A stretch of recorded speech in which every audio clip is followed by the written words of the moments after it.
भगवान सुखदेव जी कहते हैं, परीक्षित, भगवत भक्ति के मार्ग में 4 बातों का अभ्यास होना बहुत जरूरी है। जितासनो जित श्वासो जित संगो जितेन्द्रिया स्थूले भगवतो रूपे मनः संधारये धिया। सबसे पहले अपने आसन को जीतो। आसन की सिद्धि होना बहुत जरूरी है। एक आसन पर बैठने का अभ्यास होना चाहिए। थोड़ी भी कथा सुनने बैठते हैं हम, थोड़ी भी माला भजन करने बैठते हैं तो महाराज घुटने की तरफ ध्यान जाता है, घुटने दर्द देने लगते हैं, तो फिर ध्यान माला में नहीं लगता, फिर ध्यान भजन में नहीं लगता, फिर ध्यान ठाकुर जी में नहीं लगता, शरीर में ही ध्यान जाता है। इसलिए साधक को आसन को जीतना चाहिए। जितासनो, एक आसन पर अधिक समय तक बैठने का अभ्यास होना चाहिए। फिर दूसरी बात बताई, जित श्वासो, श्वास के द्वारा, प्राणायाम के द्वारा अपने मन को एकाग्र करना चाहिए, क्योंकि श्वास का संबंध मन से है। प्राणायाम के द्वारा, अनुलोम विलोम के द्वारा, ताकि मन हमारा एकाग्र हो। तीसरी बात, जित संगो, संग को जीतो, असंग रहने का अभ्यास करो, क्योंकि जैसा हम संग करेंगे वैसा ही हमारे जीवन में प्रभाव पड़ेगा। हम संसारी पुरुष के साथ में रहेंगे तो संसार की ही चर्चा, संसार की ही बातें हमारे दिमाग और मन मस्तिष्क में चलेंगी। इसलिए जिन भक्तों का, जिन संत महापुरुषों का मन गोविंद के चरण कमलों में लगा हुआ है, जिनका चित्त श्री ठाकुर जी के चरण कमलों में लगा हुआ है, ऐसे चित्त वृत्ति वाले संत महापुरुषों का सानिध्य ग्रहण करो। और चौथी बात, जित संगो जितेन्द्रिया, इंद्रियों को बस में रखो। इंद्रियां तो हमारे बस में है ही नहीं मालूम। आंख कहती है सुंदर दृश्य दिखा दो, नासिका कहती है कन्नौज का इत्र सुंघा दो, रसना कहती है चटपटी पकौड़ी खाना है, पानी पूरी खाना है। ये इधर उधर भागती हैं हमारी इंद्रियां। देखना इंद्रियों के न घोड़े बढ़े, इनमें हरदम ये संयम के कोड़े पड़े। अपने रथ को सुमार्ग लगाते चलो, कृष्ण गोविंद गोपाल गाते चलो।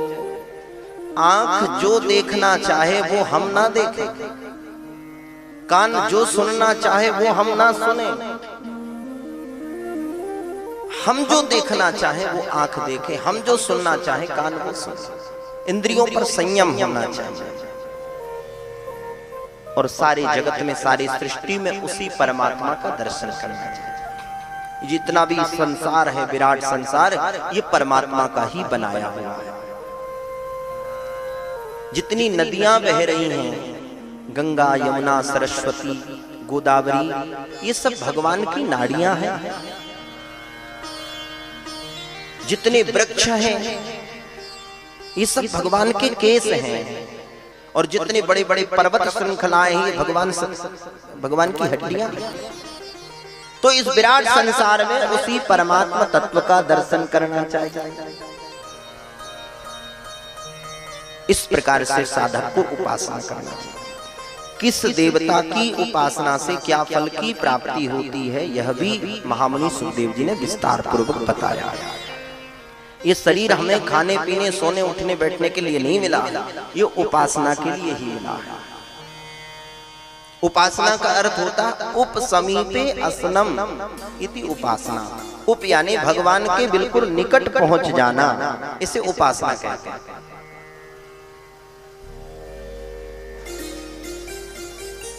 दिन भर भोजन नहीं करना, इसे उपास नहीं कहते। व्रत तो हम बहुत करते हैं महाराज, फिर भी भगवान के चरण कमलों में मन नहीं लगता। इसे उपास नहीं कहते। उपास का मतलब उप समीपे असनम, अपने इष्ट अपने आराध्य के बिल्कुल निकट पहुंच जाना, ये उपासना की पद्धति है। परीक्षित ने प्रश्न किया, गुरुदेव भगवान ने इस विराट संसार की रचना कैसे की, भगवान ने संसार कैसे बनाया? तब महामुनि सुखदेव जी ने मंगलाचरण करके भगवान का ध्यान करके इस सृष्टि के विषय में बताया है कि जब चारों तरफ जल ही जल था, उस समय भगवान नारायण की नाभि से कमल उत्पन्न हुआ और कमल से विधाता ब्रह्मा जी का प्राकट्य हुआ। ब्रह्मा जी ने जब चारों तरफ दृष्टिपात करके देखा तो चारों तरफ जल ही जल था महाराज, जल के अतिरिक्त तो कुछ भी नहीं था। ब्रह्मा जी ने सोचा कि मेरी उत्पत्ति कहां से हुई, मेरा मूल कारण कौन है, मैं कहां से आया। चारों तरफ जब देखा है तो ब्रह्मा जी के चार मुख हो गए। फिर सोचने लगे चलो इसी कमल का पता लगा लें, कमल की नाल का पता लगा लें, इसका तो कोई अंत होगा, इसका तो कोई मूल होगा। हजारों वर्ष तक महाराज भीतर जाते बाहर आते पर पता नहीं चला। पुनः आकर के कमल के आसन पर बैठ गए। उसी समय ब्रह्मा जी को दो शब्द सुनाई दिए, स्पर्शे तु यद षोडशमेक विंशम। स्पर्श वर्ण के दो अक्षर ब्रह्मा जी के कानों में सुनाई दिए। स्पर्श वर्ण किसे कहते हैं? बोले कादयो मामसानाम स्पर्शः। शब्द जो संज्ञा है क ख ग घ जो हम पढ़ते हैं, उसमें 16वां अक्षर और 21वां अक्षर ब्रह्मा जी के कानों में सुनाई दिया, जिसे स्पर्श वर्ण कहते। का से लेकर के मां पर्यंत जो शब्द संख्या, तो 16वां वर्ण है त और 21वां वर्ण अक्षर है प। ब्रह्मा जी के कानों में सुनाई दिया तप तप, ब्रह्मा जी तपस्या करो। तब विधाता ब्रह्मा जी तपस्या में संलग्न हुए। स्वयं नारायण प्रभु ने प्रकट होकर के उन्हें दिव्य चतुश्लोकी भागवत का उपदेश किया। तब ब्रह्मा जी ने इस सृष्टि की रचना की। सर्वप्रथम ब्रह्मा जी ने 4 कुमारों को उत्पन्न किया, जिनके नाम सनक, सनंदन, सनातन, सनत कुमार। ये सृष्टि के पहली संतान है। ये मानसिक सृष्टि है, ब्रह्मा जी मन से प्रकट किया। चारों से कहा, बच्चों तुम सृष्टि कार्य में हमारा सहयोग करो। चारों ने हाथ खड़े कर दिए। पिताजी हम ये संसार के चक्कर में नहीं पड़ना चाहते, हमें ये गृहस्थ जीवन में नहीं जाना। बच्चों हमारी आज्ञा की अवज्ञा करते हो। बोले ये संसार बड़ा जंजाल के समान है, पहाड़ के समान है, इससे बच पाना बड़ा कठिन है, इसलिए हम तो भगवान का भजन करेंगे। गृहस्थ जीवन में जो एक बार पड़ जाता है पिताजी, फिर वहां से निकलना बड़ा कठिन है, ये बड़ा दुर्गम है। गृह कारज नाना जंजाला, गृह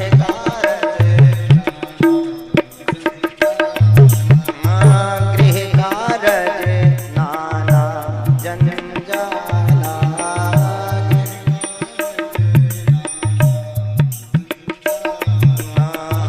ते अति दुर्गम सैल विसारा।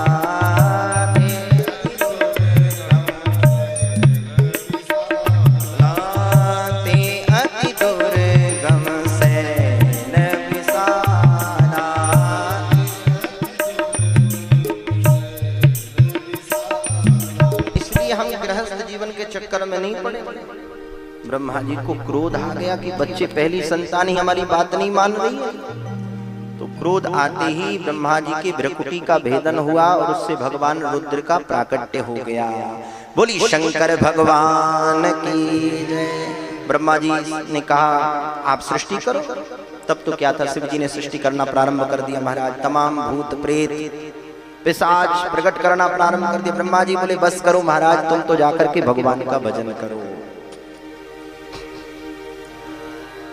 अपनी वाणी से परम मनोहारिणी भगवती सरस्वती को प्रकट किया। छाया से कर्दम ऋषि को प्रकट किया, छायायाम कर्दम यज्ञे। और अब की बार ब्रह्मा जी ने 10 ऋषियों को प्रकट किया, जिनके नाम मरीचि, अत्रि, अंगिरा, पुलस्त, पुलह, क्रतु, भृगु, वशिष्ठ, दक्ष और नारद। ये मानसी सृष्टि की संतान है। फिर भी सृष्टि में कोई विस्तार नहीं हुआ, तो अब की बार ब्रह्मा जी ने अपने दाहिने अंग से एक पुरुष को प्रकट किया और वाम अंग से एक स्त्री को प्रकट किया, जिनका नाम मनु और शत्रुपा। यहां से स्त्री और पुरुष की सृष्टि प्रारंभ हुई। दोनों से कहा, दोनों को मन से संकल्प से प्रकट किया, इसलिए दोनों का विवाह भी करवा दिया। क्योंकि ये दोनों अयोनिजा, ये किसी मातृगर्भ से इनका जन्म नहीं हुआ, इसलिए मनु महाराज और शत्रुपा दोनों का विवाह उत्सव मना करके और इन्हें कहा कि आप सृष्टि करो। मनु महाराज कहने लगे, महाराज सृष्टि तो अवश्य करेंगे, परंतु सृष्टि में एक बड़ा व्यवधान आ गया है। बोले क्या हुआ? बोले हिरण्याक्ष नाम का राक्षस ने इस पृथ्वी का हरण करके रसातल में ले गया। अब पृथ्वी नहीं है तो सृष्टि कहां करेंगे? ब्रह्मा जी फिर सोचने लगे अब क्या करें। तो देखते ही देखते ब्रह्मा जी के नासिका रंध्र से एक वाराह भगवान का प्राकट्य हुआ। बोलिए वाराह भगवान की जय। नासिका से ही क्यों प्रकट हुए वाराह भगवान? क्योंकि ये पृथ्वी जो है गंधवती है। तत्र गंधवती पृथ्वी, जब बरसात होती है, बारिश होती रिमझिम रिमझिम, तो ये पृथ्वी से कैसी सुगंधी आती है। अब गंध का पता लगाना है तो गंध का पता तो भी नासिका से ही लगा सकते हैं। घ्राण इंद्री से ही गंध का ज्ञान होता है, इसलिए नासिका से भगवान वाराह का प्राकट्य हो गया।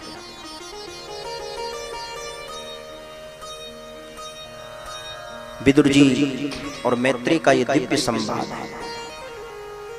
विदुर जी कहते हैं, मैत्रेय जी ये हिरण्याक्ष कौन था जिसने पृथ्वी का अपहरण कर लिया?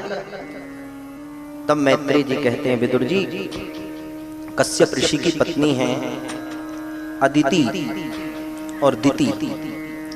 अदिति से देवताओं का जन्म हुआ और दिति से दैत्यों का जन्म हुआ। तो एक बार संध्या के समय, सूर्य अस्त के समय, दिति ने अपने पति ऋषि कश्यप से रति याचना की। कश्यप जी ने बहुत समझाया कि देखो देवी, ये समय ठीक नहीं है, समय का तुम्हें ध्यान रखना चाहिए। हर चीज का एक समय होता है। एस घोर तमा वेला घोराणाम घोर दर्शनाचरंत यस्याम भूतानि भूते सानुचराणि। इस समय भगवान भूत भावन भोलेनाथ अपने परिवार को लेकर के विचरण करते हैं। संध्या के समय, संध्या का जो समय होता है, रोज भगवान शिव जी ही एक ऐसे हैं जो रोज अपने परिवार को रोज घुमाने ले जाते हैं। रोज संध्या के समय नंदी में सवार होकर के भवानी को बिठा करके, गणपति जी को बिठा करके घूमने निकलते रोज संध्या के समय। बोले ये समय ठीक नहीं। बहुत समझाने पर भी दिति नहीं मानी। बाद में उसका परिणाम ये हुआ, कश्यप ऋषि कहने लगे, देखो दिति, अब तुम्हारे गर्भ से जो संतान का जन्म होगा वो राक्षस होंगे, निशाचर हो जाएंगे, दो बड़े असुर होंगे, क्योंकि गलत समय में गर्भाधान हुआ। इसलिए जो चाहता है कि हमारे घर में उत्तम संतान का जन्म हो, तो गर्भाधान का भी एक मुहूर्त बताया शास्त्रों में। हमारे शास्त्रों में सब प्रकार के मुहूर्त हैं। बिना मुहूर्त के कोई कार्य नहीं करना चाहिए। बिना मुहूर्त के किया गया कार्य पशु तुल्य है। 4 कर्म वर्जित बताए गए हैं शास्त्रों में संध्या के समय। ध्यान से सुनना। चत्वारिमानि कर्माणि संध्यायां परिवर्जये आहारम मैथुनम निद्रां स्वाध्यायां च चतुर्थकम। आहारम, संध्या के समय, सूर्य अस्त के समय भोजन नहीं करना चाहिए। यदि उस समय कोई भोजन करे सूर्यास्त के समय तो वह किया गया भोजन से जो रस बनता है उससे शरीर में अनेक प्रकार के रोग उत्पन्न हो जाते हैं, शरीर रोगी हो जाता है। इसलिए संध्या के समय भोजन नहीं करना चाहिए। दूसरी बात, मैथुनम, स्त्री संग नहीं करना चाहिए, रति क्रीड़ा नहीं करनी चाहिए संध्या के समय, क्योंकि उस समय यदि गर्भाधान होगा तो उससे दुष्ट संतति का जन्म होगा। तीसरी बात बताई, निद्राम, संध्या के समय सोना नहीं चाहिए। जो संध्या के समय सोता है उसका विवेक भ्रष्ट हो जाता है। संध्या के समय भगवान का भजन करना चाहिए। चौथी बात बताई, स्वाध्यायाम च चतुर्थकम, संध्या के समय जो विद्यार्थी विद्या क्षेत्र में अध्ययन कर रहे हैं उनको पढ़ाई नहीं करना चाहिए, क्योंकि उस समय जो पढ़ेंगे आप वो सब भूल जाओगे, विस्मरण हो जाएगा उसका। तो यही हिरण्याक्ष और हिरण्यकश्यपु के रूप में इनका दोनों का जन्म हुआ और भगवान वाराह ने इनका उद्धार किया। प्रेम से बोलो श्री राधे।